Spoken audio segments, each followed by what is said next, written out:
Luhut ajak Cina penuhi kebutuhan listrik Singapura. 3 hasil survei Pilkada Jakarta, Ridwan Kamil pesaing kuat Anies Baswedan. Kaisang ungkap perbedaan dengan Anies, PDIP ogah dukung anak Jokowi. Sekjen PDIP jadi target KPK, Istana dituding terlibat. Jawaban Muldoko. Halo sahabat pojok, minggu ini kita akan menyajikan berita-berita terupdate, aktual, dan berbagai informasi menarik lainnya selama sepekan bersama saya Putri Anju di Resum Pojok Negeri Media.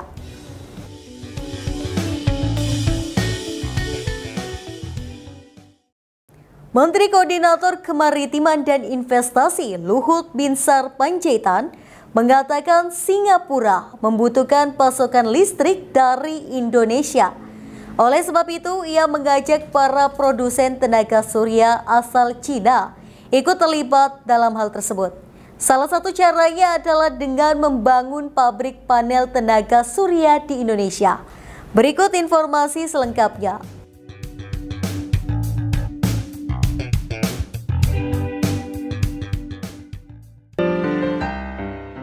Menteri Koordinator Kemaritiman dan Investasi Luhut Binsar Panjaitan mengatakan Singapura membutuhkan pasokan listrik dari Indonesia.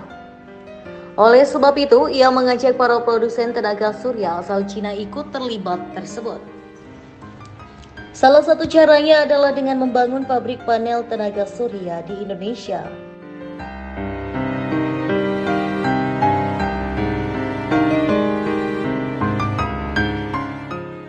Ajakan tersebut disampaikan Luhut saat bertemu Menteri Luar Negeri Cina He Wang Yi di kawasan Geopark Changyasang, Cina. Keduanya membicarakan beberapa hal terkait usulan 3 arah kerjasama yang disepakati dalam pertemuan Hex Level Dialogue and Cooperative Mechanism atau HDCM Indonesia-Cina keempat di Labuan Bajo, Nusa Tenggara Timur pada April 2024. Dalam pertemuan tersebut, Luhut juga menekankan 2 langkah penting dalam meningkatkan kerjasama Indonesia dan Cina. Pertama adalah pembentukan task force untuk mendorong kerjasama ketahanan pangan dan kesehatan. Kedua, 3 bidang kerjasama pembangunan hijau, pembangunan digital, dan kesejahteraan rakyat diarahkan untuk implementasi berbagai MOU G2G yang telah ditandatangani pada 2023 lalu untuk bidang kerjasama ekonomi digital, transisi energi, dan hilirisasi.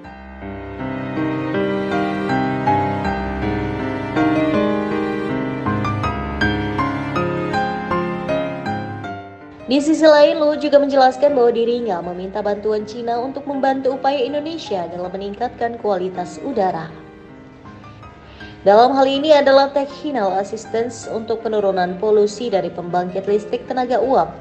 Selain itu, Luhut juga mengundang pemerintah Cina untuk berpartisipasi dalam Indonesia International Sustainability Forum yang akan digelar pada 5 hingga 6 September 2024 mendatang. Luhut menambahkan pada 2025, Indonesia dan Cina akan merayakan 75 tahun hubungan diplomatik. Ia pun berharap kedua negara tetap saling mendukung dan mewujudkan kesejahteraan masyarakatnya bersama-sama.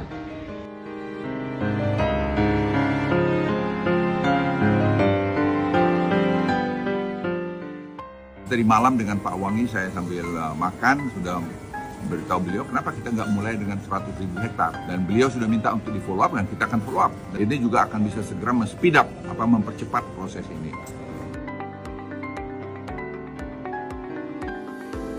Hasilnya menurut saya luar biasa karena langsung menyentuh hal-hal yang sangat kita butuhin. Yang pertama soal padi. Jadi saya sudah lapor Bapak Presiden, kita minta mereka memberikan teknologi padi mereka di mana mereka sudah sangat sukses jadi swasembada dan mereka bersedia, dan kita tinggal sekarang cari lokal partnernya untuk membuat di Kalteng karena tanahnya itu dari zaman dulu sudah ada itu sampai 1 juta hektar, tapi kan secara bertahap bisa dikelola panen ke 100.000, 200.000 dan seterusnya, dan off takernya adalah Bulog. Kita berharap ya 6 bulan dari sekarang mungkin kita sudah mulai dengan proyek ini. Tinggal kita sekarang mau ajak anak-anak muda Indonesia yang bidang pertanian untuk ikut di situ. Padi ini menurut saya menjadi sangat serius karena selalu masalah kita adalah padi, beras. Selalu kita impor. 2 juta lah, 1,5 juta lah, dan seterusnya. Jadi kalau program ini jalan, dan menurut saya harus jalan, kita sebenarnya minta 5 ton, 4-5 ton aja. Kalau kita punya palang pisau kalteng itu 400.000, itu hampir 2 juta bisa kita lihat, kita produksikan dengan yang lain. Ya sudah selesai masalah ketahanan pangan kita untuk tadi beras. Kita menjadi lumbung pangan nanti ke depan, yang harusnya demikian.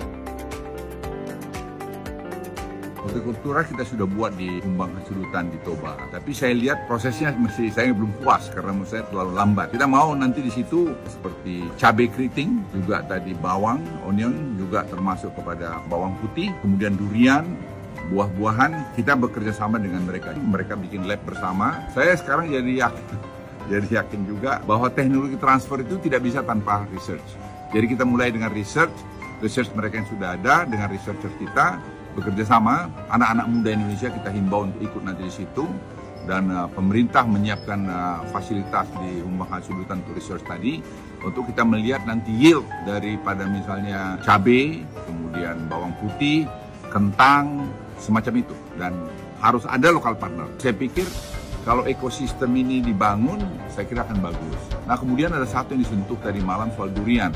Ini lagi-lagi durian ini jangan dianggap enteng. Sekarang kita cari tempatnya. Kita lihat ada di Sulawesi Tengah, juga ada lahan untuk bisa durian. Dan sekarang di Pak-Pak Barat kita temukan bisa 2.000 hektar. Karena mereka impor durian itu sampai 8 miliar dolar. Anda bisa bayangkan sekarang kalau misalnya seperti Sulawesi Tengah bisa impor 500 juta dolar aja. Durian, itu berapa banyak petani yang dapat. Dan begitu juga dengan Humbang Hasudutan. Kalau dia bisa impor 200 juta dolar aja, per 100 juta saja itu udah 1 triliunan. Bayangkan penduduk hanya dengan 100.000 itu mengekspor durian dengan nilai 1,5 triliun. Itu akan membuat kesejahteraan rakyat di sana luar biasa. Saya pikir ini juga tinggal kita scale up saja CWT. Karena CWT ini adalah di pantai, di laut pada umumnya. Sedangkan 60% penduduk kita tinggal di pesisir. Jadi ini memberikan solusi yang sangat luar biasa, dan ini juga CWT terbesar di dunia. Jadi lagi Tuhan ini memberikan begitu banyak rahmat ke Indonesia. Di CWT ini kita akan coba secara bertahap mengalokasikan 2,5 juta hektar lahan CWT untuk tadi memproduksi berbagai apa yang saya sebutkan. Tadi malam dengan Pak Wangi saya sambil makan sudah beritahu beliau kenapa kita nggak mulai dengan 100.000 hektar, dan beliau sudah minta untuk di follow up, dan kita akan follow up, dan technical team kita yang sudah mengerjakan hampir setahun mungkin ini juga akan bisa segera men-speed up, mempercepat proses ini.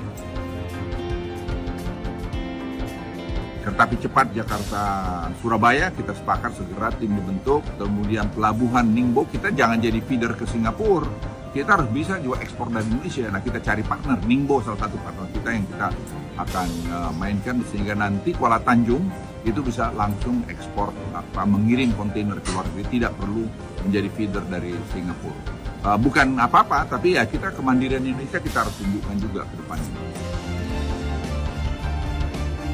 Kaltara menarik juga, mereka malah bilang, kalau kita ajak lagi negara ketiga mau nggak? Saya bilang senang sekali, karena saya pernah bicara dengan MBS waktu ketemu beliau di Saudi, dan beliau pengen masuk. Nah, tadi malam Wangi bilang, kalau Saudi mau, Abu Dhabi mau, kenapa tidak? Jadi saya segera akan approach teman-teman di Abu Dhabi dan juga di Riyadh untuk tadi masuk di sini. Mereka bisa masuk melalui INA, dan karena proyek ini sangat besar sekali. Jadi saya pikir konsorsium ini saya kira akan menunjukkan satu kekuatan baru dari negara. Lembaga Survei Arus Survei Indonesia merilis hasil survei elektabilitas para calon gubernur DKI Jakarta. Nama Anies Baswedan, Ridwan Kamil, Ahok, hingga Kaisang Pangarep memiliki elektabilitas tinggi. Berikut informasi selengkapnya.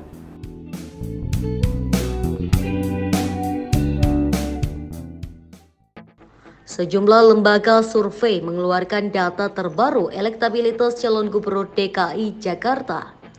Hasilnya ada sejumlah nama yang memiliki elektabilitas cukup tinggi, misalnya Anies Baswedan, Ridwan Kamil, Ahok, hingga Kaisang Pangarep. Anies sendiri sudah secara terang-terangan maju di Pilgub Jakarta 2024. Sejumlah partai tengah dekat dengan Anies, bahkan DPW PKB sudah secara resmi memberikan dukungan. Selain PKB, sejumlah partai lain juga mendekat ke Anies, DPW PKS DKI Jakarta hingga DPD PDIP DKI Jakarta.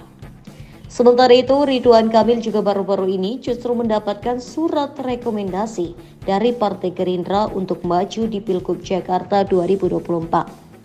Pria yang akrab disapa Kang Emil itu sebenarnya adalah kader Partai Golkar yang meminta dirinya tetap turun di Pilgub Jawa Barat. Bukan hanya Anies dan Ridwan Kamil, ada sejumlah nama lain yang cukup populer, seperti Basuki Cahayapurnama alias Ahok dan Ketum PSI Kaisang Pangarep. Berikut elektabilitas Anies Baswedan, Ridwan Kamil, Ahok hingga Kaisang Pangarep dari lembaga survei. 1. Lembaga Arus Survei Indonesia. Arus Survei Indonesia atau ASI telah melakukan survei terhadap 400 responden di Jakarta pada 23 hingga 29 April 2024 untuk mengukur elektabilitas para cagup DKI Jakarta. Berdasarkan simulasi 15 nama, survei ini menempatkan Ridwan Kamil di posisi puncak dengan elektabilitas 30,5%. Kemudian disusul oleh Anies dengan 29% dan PJ Gubernur DKI Jakarta saat ini, Heru Budi Hartono, 7%. Ridwan Kamil 30,5%, Anies Baswedan 29%, Heru Budi Hartono 7%, Ahmad Saroni 6,8%, Tri Risma hari ini 4%. 2. Lembaga Survei Jakarta atau LSJ. Sementara hasil survei dari LSJ turut menempatkan nama Ridwan Kamil di posisi puncak elektabilitas cagup DKI Jakarta dengan perolehan 23,4%. Survei LSJ digelar pada 8 hingga 15 Januari 2024 lalu. Setelah RK menyusul nama Menteri Sosial Tri Risma hari ini dengan elektabilitas 19,2% di posisi kedua dan Anies di posisi ketiga dengan 18,4%. Ridwan Kamil 23,4%, Tri Risma hari ini 19,2%, Anies Baswedan 18,4%, Basuki Cahayapurnama 8,7%, Heru Budi Hartono 5,5%, Kaisang Pangarep 3,9%. 3. Survei Proximity Indonesia. Berbeda dari dua survei sebelumnya, hasil survei dari lembaga Proximity Indonesia menunjukkan elektabilitas Ridwan Kamil berada di posisi ketiga dengan 12,50%. Ia kalah dari Anies yang berada di posisi pertama dengan elektabilitas 18,50% dan Ahok di posisi kedua dengan 14%. Survei ini dilakukan pada 16 hingga 25 Mei 2024 dengan total responden sebanyak 800 orang yang tersebar secara proporsional pada 80 kelurahan di Jakarta. Anies Baswedan 18,50%, Basuki Cahayapurnama 14%, Ridwan Kamil 12,50%.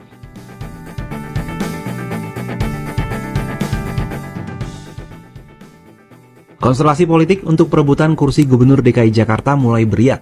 Sejumlah kandidat mulai mengirim sinyal dan menyatakan kesiapannya bertarung dalam Pilkada DKI Jakarta. Pemilihan gubernur dan wakil gubernur pun tak lama lagi, yakni pada 27 November 2024. Sejumlah kandidat baru yang berpotensi ikut meramaikan konstelasi politik di DKI Jakarta, yakni mantan wakil gubernur DKI Jakarta Ahmad Riza Patria dan mantan Bupati Tangerang Ahmad Zaki. Keduanya terlihat kompak mengunggah video ucapan terima kasih mewakili tim kampanye daerah Prabowo Gibran Provinsi DKI Jakarta di akun media sosial pada Senin 26 Februari. Riza bukan orang baru di Jakarta, ia juga tak asing di mata publik Jakarta. Sebab Riza pernah menjabat sebagai wakil gubernur DKI Jakarta selama sekitar 2 tahun 6 bulan, dari 15 April 2020 hingga 16 Oktober 2022. Sementara Zaki yang saat ini menjabat sebagai Ketua DPD Partai Golkar DKI Jakarta bukan pendatang baru di dunia politik. Dia pernah menjabat sebagai Bupati Tangerang selama 2 periode, yakni dari 2013 hingga 2023. Sebelumnya nama mantan Gubernur Jawa Barat Ridwan Kamil disebut-sebut masuk dalam bursa pemilihan Gubernur DKI Jakarta 2024. Dia berencana mengumumkan keputusannya secara resmi besok Kamis 29 Februari. Selain itu, nama lain yang digadang-gadang akan maju di Pilkada DKI Jakarta ialah Bendahara Umum Dewan Pimpinan Pusat Partai Nasdem, Ahmad Saroni. Wakil Ketua Komisi 3 DPR ini dikenal karena berhasil mengawali karir politiknya dari nol. Ia lahir di Kebun Bawang, Tanjung Priok, Jakarta Utara. Sebelum terjun ke dunia politik, Saroni bekerja sebagai supir di perusahaan pelayaran. Perlahan tapi pasti, karirnya merangkak naik sebagai direktur. Lantas siapa kira-kira yang akan... PDI Perjuangan pastikan tak akan mendukung Ketua Umum Partai Solidaritas Indonesia atau PSI Kaisang Pangarep yang juga anak bungsu Presiden Joko Widodo yang akan maju di pemilihan kepala daerah atau Pilkada 2024. Berikut informasi selengkapnya.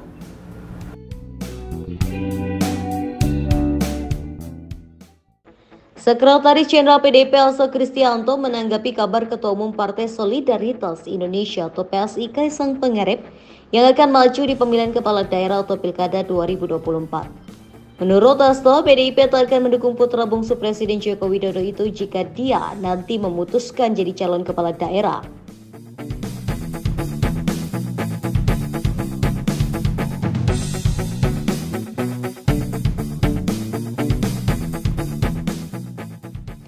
Hasto juga menyinggung putusan Mahkamah Agung ihwal syarat usia calon kepala daerah yang terus dihujani kritik dari berbagai kalangan. Putusan yang disebut syarat kepentingan politik itu dinilai kuat sebagai upaya memuluskan karir politik Kaisang untuk menjadi calon gubernur atau wakil gubernur. Hasto menyatakan sepakat bahwa putusan tersebut menguntungkan Kaisang.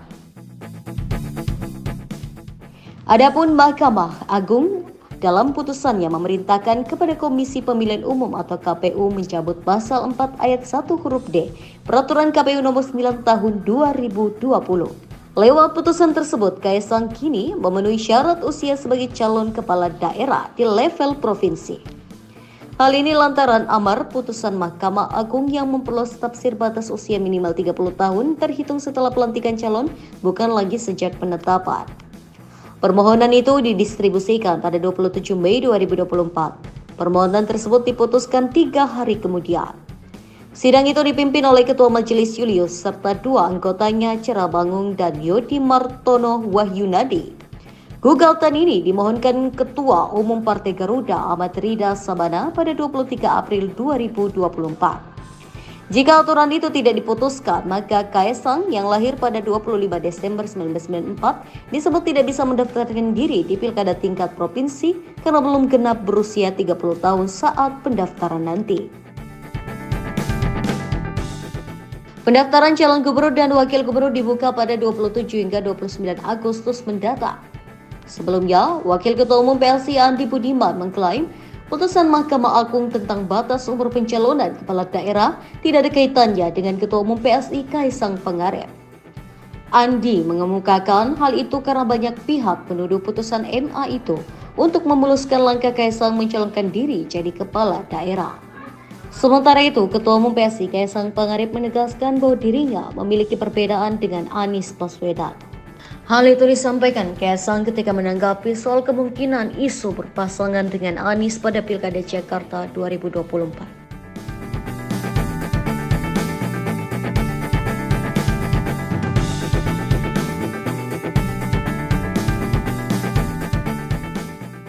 Namun Kaisang tidak menjelaskan lebih perbedaan dengan Anies yang dimaksudnya. Dia hanya menegaskan bahwa sampai saat ini belum menjalin komunikasi dengan Anies mengenai Pilkada Jakarta.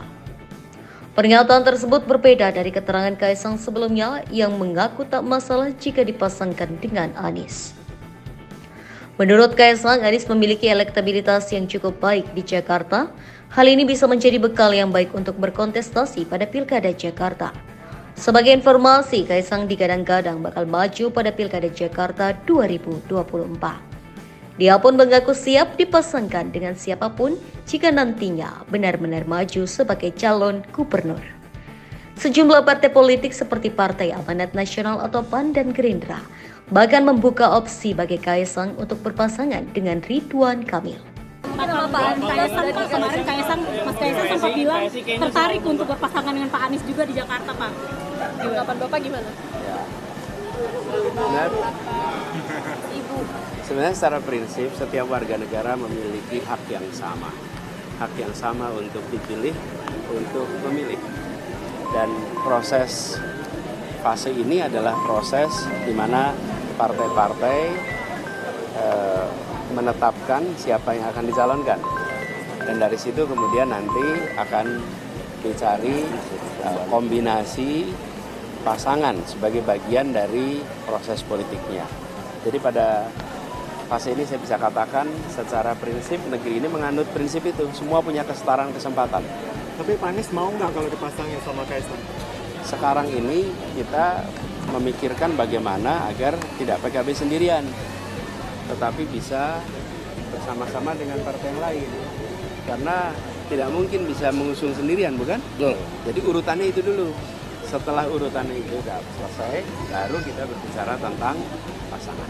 Tapi secara pribadi PDIP udah untuk nanti siapa yang akan jadi pasangannya? Pertama, partainya dulu cukup. Kalau Isu keterlibatan Istana terhadap pemeriksaan KPK terhadap Sekretaris Jenderal PDIP Hasto Kristianto, dugaan kasus terlibatnya dengan Harun Masiku dibantah Kepala Staf Kepresidenan Muldoko. Berikut informasi selengkapnya.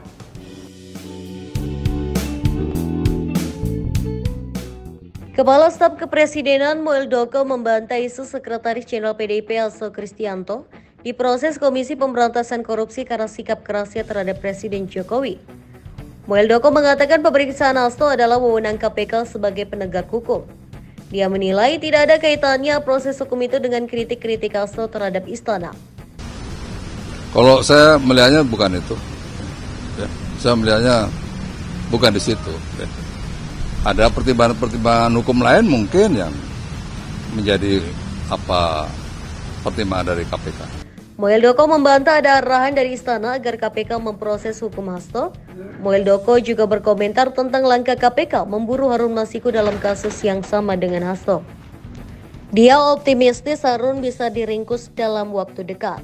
Di sisi lain, KPK menjelaskan runutan proses penyitaan ponsel milik staf Sekjen PDIP Hasto Kristianto bernama Kusnadi. KPK membantah adanya kesalahan administrasi dari proses tersebut. Penyitaan ponsel Kusnadi terjadi saat penyidik KPK melakukan pemeriksaan kepada Hasto pada Senin 10 Juni. Dalam proses penyitaan tersebut, penyidik KPK sudah menyiapkan administrasi berita acara penyitaan.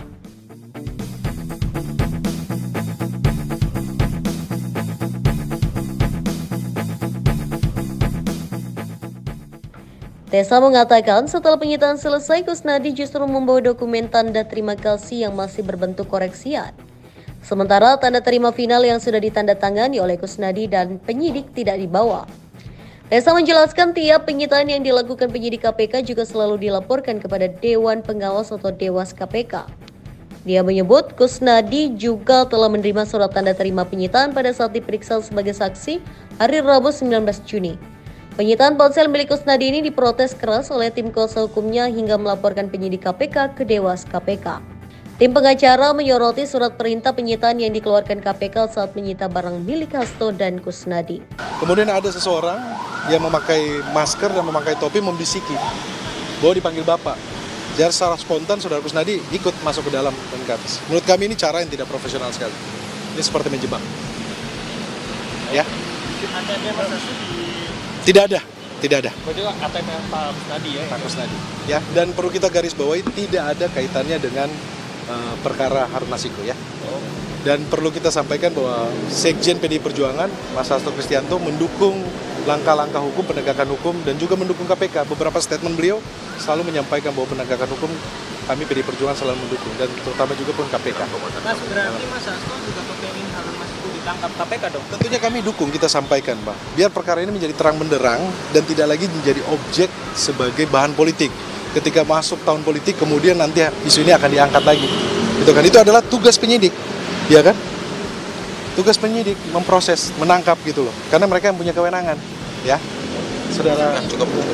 Tadi disebutkan oleh jubir KPK kalau yang disita itu cuma 1 handphone. Kan tadi Mas Rodi bilang 3. Boleh disebarkan nggak apa jenisnya dan punya siapa aja? Jadi handphone dari saudara Kusnadi dan saudara Sekjen PDI Perjuangan Hasto Kristianto.